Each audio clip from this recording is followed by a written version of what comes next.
Hey everybody, welcome to the Raw Online Report.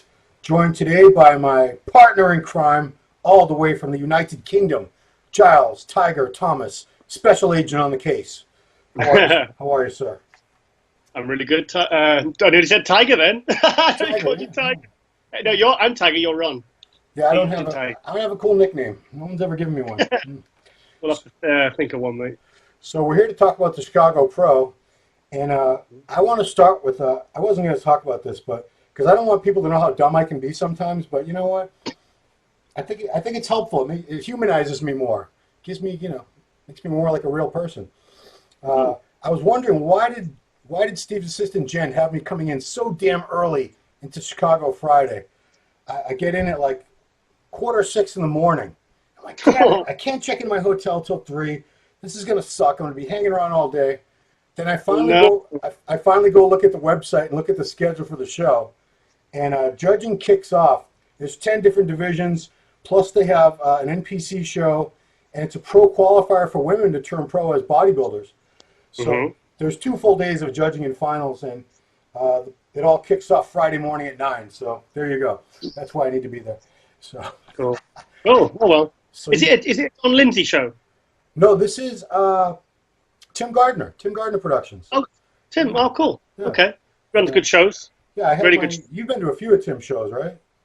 Yeah, I went to Tampa last year, and it was absolutely fantastic. Really well.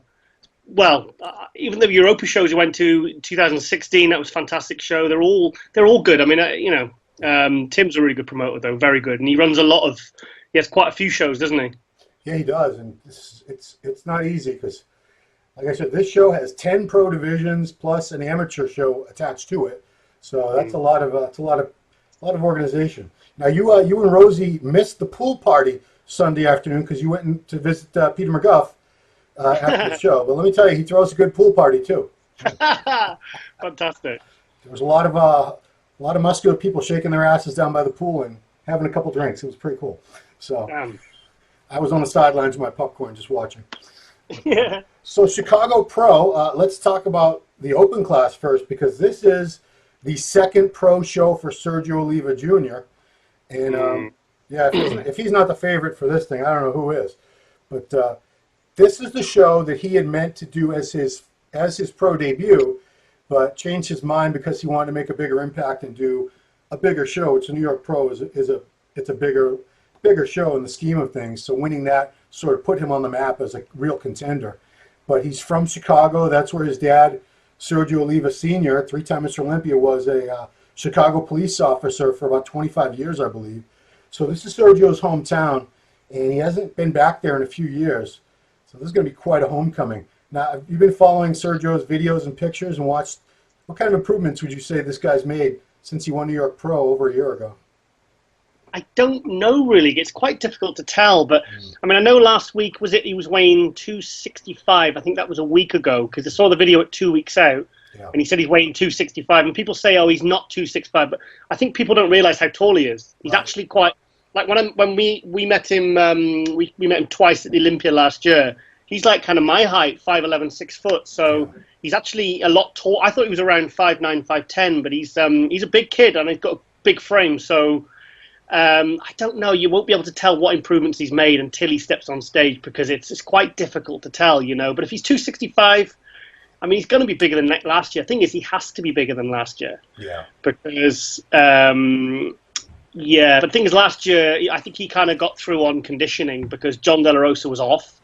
Right. You had guys like Rodriguez. But Sergio just had that kind of crisp conditioning, and I think it just pipped him the win. So I hope he's bigger, but I hope he's as conditioned as he was when he won the New York Pro. Yeah. I don't know. Have you been following all this? I have. But like you said, it's hard to tell by Instagram pictures and shots in the gym and even videos, because we're not seeing like the full physique and imposing trunks on stage lighting the way. That's how he's going to be judged. And he's not next to anybody in these pictures. He's all by himself. So it's always, you can't really, people are already trying to pick the Olympia basically now, 8 weeks away from the Olympia based on pictures people are posting. Is it 8 weeks? Is it 8 weeks or 10 weeks? Oh yeah, it's about 10 weeks. Yeah, you're right. But yeah, you can't go by what you're seeing on social media. But that being said, he's definitely made some improvements because he did post a couple posing shots with his, just shorts on a few weeks ago. He's definitely put on some good size. But how much more? People, it is funny how you were saying people are arguing that he can't weigh that much because that's what Dorian weighed at that height. As if Dorian's taller. No, sorry, Sergio's taller than Dorian. Right, but even so, two people at the same height and weight they never look exactly the same. But the thing I think people like about Sergio is, regardless of body weight, it's the fact he keeps a nice small waist. Yeah. Which he seems to be improving his physique, but I've not seen any sort of distension. I think he's quite passionate about keeping that, he's the old school look and the kind of with the modern day kind of conditioning. Saying that, modern day conditioning is not actually up to much anymore because the guys are getting so big and they're trying to supersize. So I think he's going to be one of these ones that people will always underestimate him.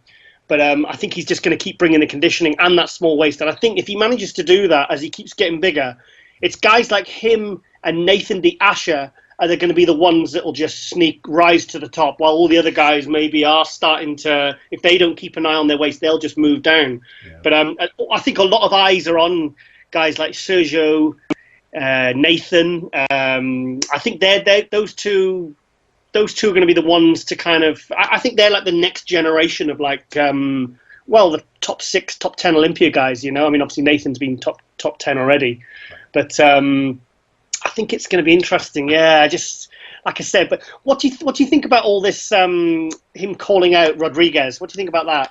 Well, I showed. He gets heat for it. Like you can't call people out and you can't talk smack. But as I said in my last Ask Ron, the sport can be painfully boring at times. There's not a lot going on. Yeah, I know it's. They're supposed to all be very respectful of each other, and you're great. The best man win, and they all want to win. They all want to be the winner. Like this show, Sergio needs to win this to qualify for the Olympia, and he has every intention of doing the Olympia. So he has to beat Rodriguez. He has to beat Mike Lockett, De La Rosa, everybody going in the show. He has to beat. So for him to be confident, he should be confident. He has to be confident. He kind of reminds me of, I don't want to use the word less cocky, but because he is quite cocky, but he's confident. Yeah. He reminds me of like a Phil Heath, that kind of the early personality that, and it's just that when I see those kind of posts where he's like he was literally tearing Rodriguez a new one.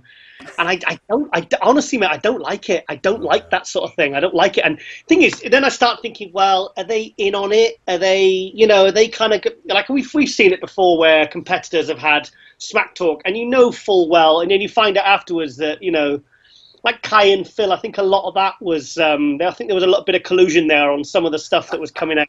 And collusion. Collusion, like you say that it can be painfully dull, but at the same time, I think maybe it's because I'm British, we're all very much about manners and being polite, and sometimes I just think, I don't know. It wasn't even about his physique. It was getting quite personal, and it was getting quite. I think stuff like that is what like Phil Heath gets attacked for, and they call him insecure. So right. I don't know. I just like I said. I suppose the thing is, it's got us talking about the show now, right. And it's got me thinking. He's got to beat Rodriguez now. He's really got to beat him clearly. That's the thing. When you go after someone like that, you better beat them because otherwise, man, you're going to look like a tool if you don't. Everyone's going to be so... The thing about talking shit is, there's always going to be a certain amount of people that even if you win, after you've done that, they're not going to be very happy that you won. Because they're like, well, he's a jerk. I'm not... Like Phil. A lot of people don't like Phil because of, the way he's presented himself on social media and some interviews over the years. So they're not... he's been a dominant Mr. Olympia 7 years in a row, and there's a lot of people that just don't like him, and they give him no props when he wins, and they give him no credit. But if he ever lost, oh my God, these people would be like dancing in the streets, like, yes, haha, finally that a-hole. So yeah, I think you do. There is a fine line where you need to be conscious of how people are going to react to the way you comport yourself. Yeah, I'm kind of on both sides here. I can't decide, but it's I think maybe especially it usually happens when they're like 4 to 6 weeks out, and that's when it gets really hard. Like, that 4-week out mark, that's when you're hitting the wall. That's when you're drained. You're not kind of thinking straight in a lot of ways. Maybe they do it just to kind of fire themselves up and to fire up the competition and maybe sell some. Like Phil Heath messaged me, was it about 3 or 4 weeks ago, and he was saying, look, he says, I don't mind playing the villain, he says, because it sells tickets. And I was like, yeah, and the thing is, whenever you speak to someone like Phil Heath and guys like Sergio, you meet them, and they're very kind of down-to-earth, intelligent, humble, lovely guys. So sometimes I just think, are they playing us, or are they just, So anyway, but like I said, it is added excitement, and I like the fact it's in Chicago as well, because it is, like he said, it's his dad's hometown. He said to me, I think, and to you on Ronline last year, he was going to do this show, because like he said, that was the show he wanted to do originally. Right. So, but I like Sergio's physique. How old is Sergio now? I want to say 33, 34.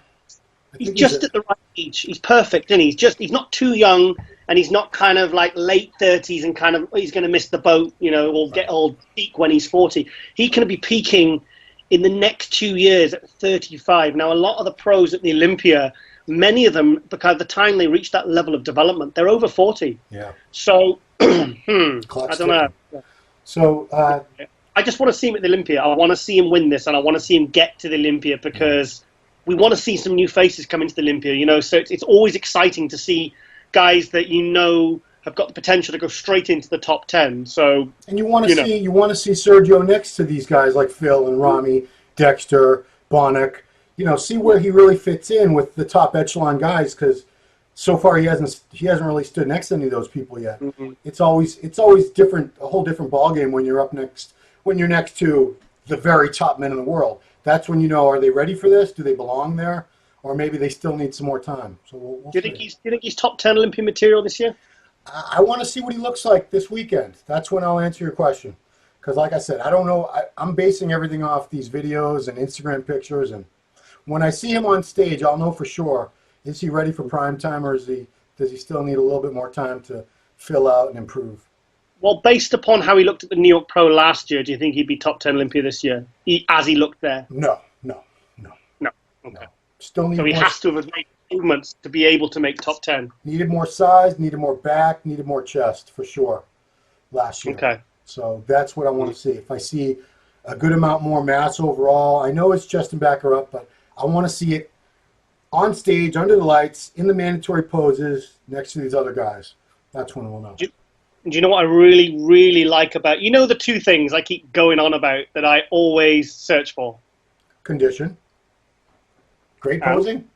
Yes. So and he has both. He's got both. And sometimes, people say, things with aesthetics. I've spoke to Nathan Diasher about this, and he says, you don't keep your aesthetics by accident. You specifically, keep the waist small, keep everything proportioned, keep it old school, keep it that 90s look, it's so with Sergio, it's I love his conditioning, and I just hope he hasn't lost that. I hope he hasn't. Yeah. I hope he hasn't sort of blown his physique up just to try and get bigger. Thing is, I think he is quite a smart guy, so yeah, I'd be very surprised if I'd be shocked if he didn't win this one. Yeah. Now he'll have some good competition. We just talked about Justin Rodriguez, and I don't think Sergio would even be talking so much crap about Justin if he didn't see him, if he didn't feel threatened by him at some level, maybe subconsciously. Because Justin's damn good. I mean, we saw him back at the Arnold, and he was deadly. He was scary. He got the front double bicep shot of his is one of the best in the sport.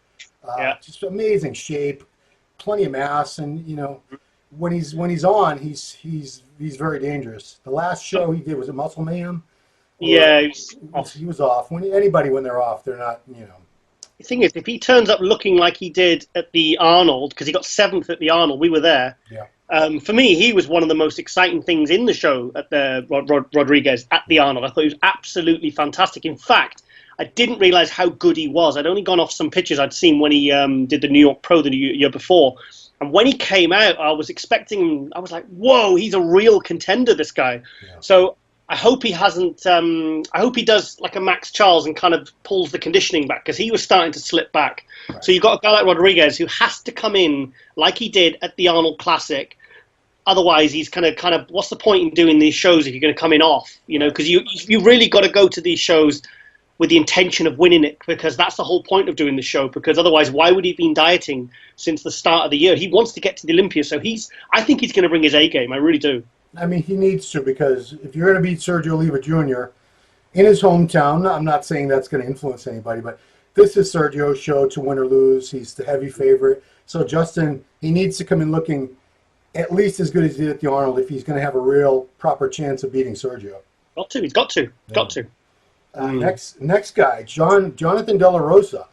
Jonathan has been a little bit off the last couple times I've seen him, but you know, he's another guy that when he's really dried out and tight, he's got one of the greatest physiques out there. And you know, he's a potential. He could win a show like this, especially if he catches if for whatever reason, say Sergio's had some bad tilapia the night before or something. Who knows? Yeah, happened to Phil, but. You know, Jonathan's got everything. No weak body parts. I've criticized him for lack of deep, clear muscle separation at times, but other than that, muscle mass, overall shape and structure, wow. You know, his front double bicep, I just said Justin had one of the best. Jonathan definitely, his front double bicep is one of the very best in the game right now too. And that's just one pose. But yeah, I know you're a Jonathan fan. I'm a big Jonathan fan, but for this year so far, he's been the biggest disappointment of 2018. Yeah. I mean, really, really disappointed. I was shocked at how he looked at the Arnold. I mean, from the back shots, there was just everything was washed out, and it's just that I don't want to say it, but it's that kind of insulin look. I'm not saying that's what he is, but it's that kind of where everything. Thing is, we've seen him get shredded and really nice condition. He's not missing any body parts. So why is he? Like I said in a previous run line, he's one of those guys that's kind of maybe too big for 212, maybe too small for the Open. But I think he's got this. He's too small for Open, so thinks he has to keep coming in so much bigger. But you know what? A good physique is a good physique. And if you're shredded, you're going to look complete. You're not going to look better by coming in 20 pounds heavier and blurrier. So I really wish he just changes approach and protocol. And I don't know whether it's a case of, like I said about Rowe after the Arnold, I said he needs to, I mean, we did the wrap-up with Milos. Right. And I said he needs to drop 10, 15, 20 pounds. And Milos says, no, he doesn't need to. You can't say to a bodybuilder to lose. And I said on Arnold's Instagram that Rowe had lost 20 pounds from the Arnold to the Arnold Australia. But look how much better they look when they lose that weight. They have to lose the weight to get that crisp conditioning and bring the waist in and show off the aesthetics. Because when John's kind of over and he's kind of like his abs go completely washed out, his back separation completely disappears, quads, and he just looks like he's guest posing, but he'll have shredded glutes, but he looks like he's guest posing, and that's, for me, that's not good enough. And for someone as good as John, he needs to get his ass crisp, and I'd throw away the scales, stop what he's been doing for all the shows he's been doing this year, and get his fucking ass in condition, because he's really good, and he's going to waste this year otherwise. So if he's 230, he needs to drop down to 220. If he's 240, he needs to drop down to 230, 225. I feel really strongly about this, because I hate seeing these really, you see these amazing physiques. Sometimes you'll see, like some of the European shows, you'll see these guys coming in absolutely shredded, but they've got no legs, no arms, they've got a thick waist. Someone like John, he's got everything there. He's got it. And when he's on, he's a threat to any pro show. Yeah. I'd love to see him. I want to see him top 3 here. I want to see him shredded. I want to see that separation back in his arms. And I want to see that crisp separation and condition and hardness. And otherwise I'm going to be really annoyed. Because, like you said with Rowe, Jonathan's similar in that he's got so much muscle packed onto his frame. He can afford, even if he has to lose a little tiny bit of muscle to get that crisp look, he's going to look so much better. But, I think any bodybuilder has that block in their mind that I can't lose any muscle, I can't lose any size, I got to be as big and full. But conditioning, man, if you're conditioned, you look bigger. Come on, guys.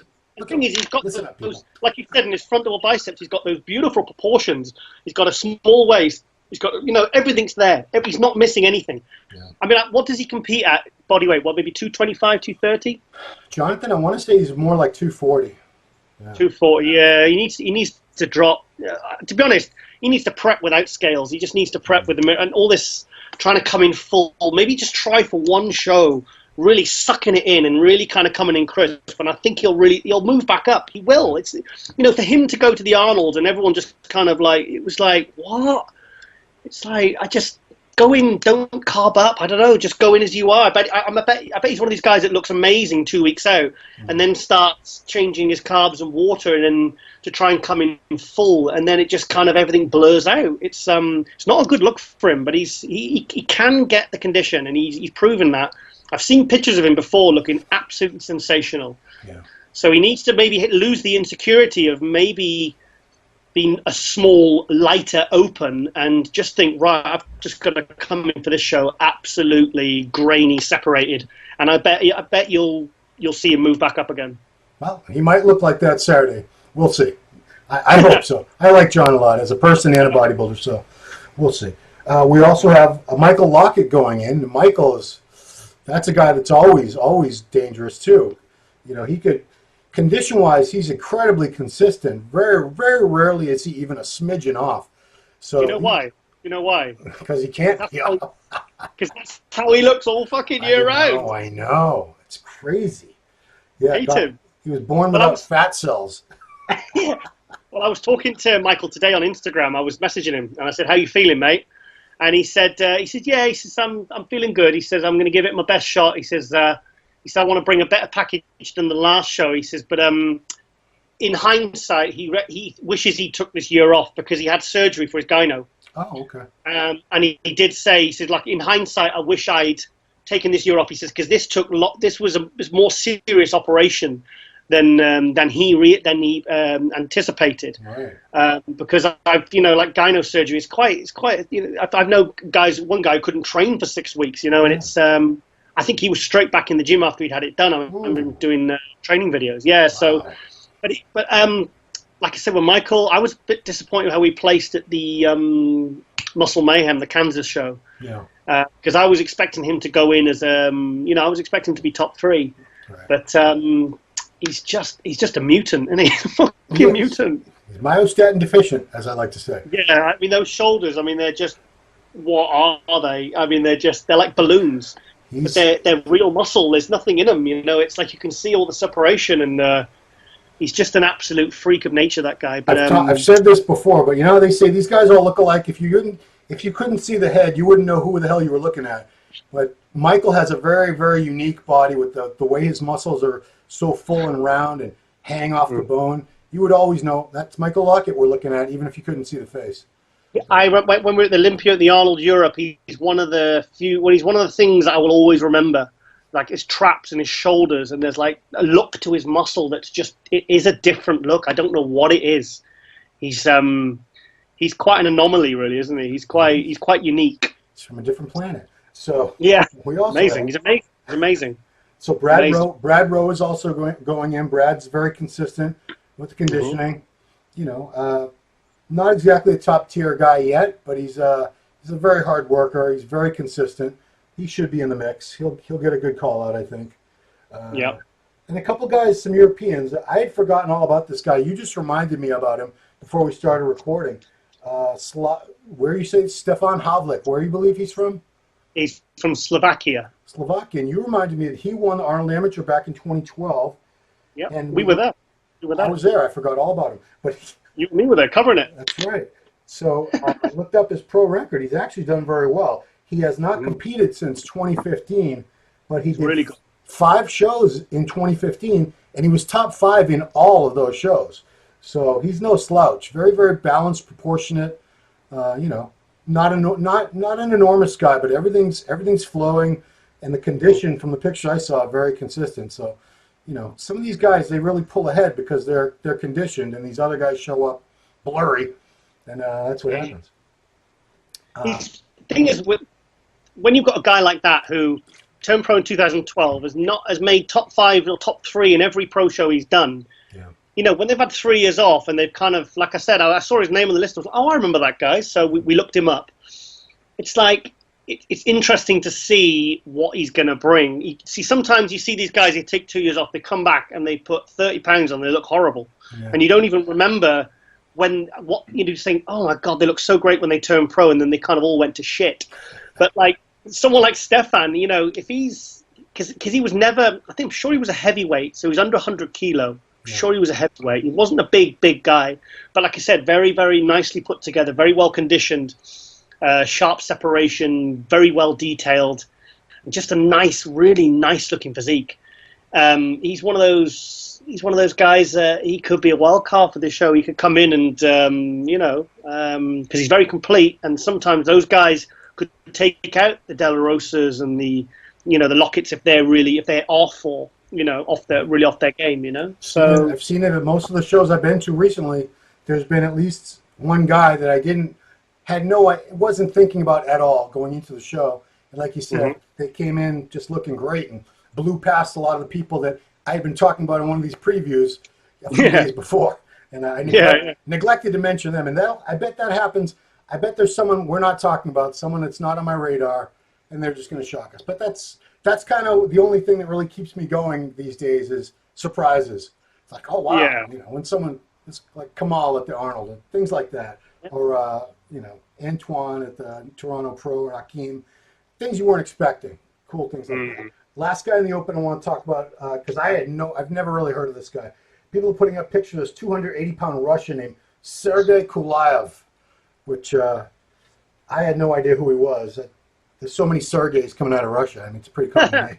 But he looks pretty good. We'll see. He's a big dude, not the most beautiful shape and symmetry and everything, but I think he's got a nice shape. I like his shape. Okay. Actually, you're right. There's a shot where he's doing a front lat spread. He does have really good shape. Yeah. I mean, he's like you said, one of these guys. He's one of those guys that, you see big guys all the time. I see him at the Arnold Europe. I see him at all the European shows. Sometimes they're absolutely huge, but then they've got a huge stomach. And it's like, or they just don't present themselves properly, or they're just missing flow. Or, I mean, there's a guy that if he comes in shredded and he's got, and he's top to toe and everything's there and he's complete and he's well put together. I mean, 280. I mean, it's just if he's 200. Think about someone that is 280 pounds of quality muscle. Yeah. That's no one's going to look. No one's going to blow him away. Right. So I haven't seen too many people that size in quite some time. 212 division. There's a few good guys, but I'm only going to talk about one because Craig Richardson is definitely going to be the man to beat. Yes. We had hyped him up for the Dallas Europa, and he ended up taking second. I love his physique. Yeah, I mean, everything you'd ever want. Structure, wide clavicles, small waist, quads, delts, arms, chests. He's just so complete, and when that guy comes in condition, which he usually does, he's going to be very, very tough to beat.